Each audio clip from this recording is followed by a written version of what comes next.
Guys, welcome to my YouTube channel. Mga kabunso, welcome back sa aking YouTube channel. Kumusta po ang lahat? Ayan, naway nasa mabuting kamagayan tayo at may mabuting pangangatungon. Update tayo guys sa ticket, no? Meron pa ring VIP, no? Makakapag ano pa rin tayo ng VIP seats. So it's hindi na siya VIP 420 kasi kaka-register ko lang sa kapatid ni Tita Esperanza Navarrete sa VIP seat ngayong araw at still available pa siya. Ano ba? Lumilindol ba? Wait, it keeps on moving. Okay, so sorry for the interruption. Para sa mga kabunso na gustong pumunta sa Christmas party this coming December 14, malapit na guys, no? So, isang buwan na lang talaga ang hihintay natin para sa birthday ni Bunso. Available pa rin po ang VIP seat. Hindi ako updated, pero si Tita Esperanza yung nagsabi. Nung inano ko yung pinost ni Bunso, nandoon pa rin yung VIP. So, ayun. Nag-process ako ng VIP. And just very quick lang siya. Hindi siya umabot ng 2 minutes yung process ko. So, sa mga kabunso dyan na maka-attend, nag-wish na maka-attend, magpa-register na kayo sa sa darating na December 14. So again, uulitin ko ang non-VIP, that's gonna be 2,500. VIP is 2,800. So available pa rin po ang dalawa. Siguro nilagyan nila ng additional chairs. Kaya nagkaganon, no? So you can register now. Huwag kayong mahiya. Register na kayo. Para naman po makatulong tayo sa at ayun, para maano nila guys, makita nila ang number of participants kasi malapit na talaga guys, no? So magpa-register na tayo, mangutang na tayo.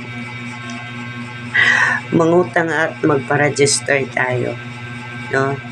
As early as now. So kung gusto niyo ng VIP seats, available pa rin yan. So grab the opportunity na makaupo kayo doon sa VIP at saka may mga may mga kumbaga tokens bang tawag. So parang may special kayo dyan ni Bunso kung nasa VIP kayo. At yun nga pala, maisingit ko nga pala ha, sa mga non-VIP na nakapag-register na online, eto ha, kasi may isang, hindi ko sasabihin yung pangalan, may isang kabunso na nakapag-register na ng non-VIP. So sabi niya, kung pwede daw, magdadagdag lang siya ng certain amount or 300 to make it VIP. Hindi po pwede. Okay? Hindi siya possible because yung ibinigay sa'yo na QR code at seat number is intended na yun para sa non-VIP.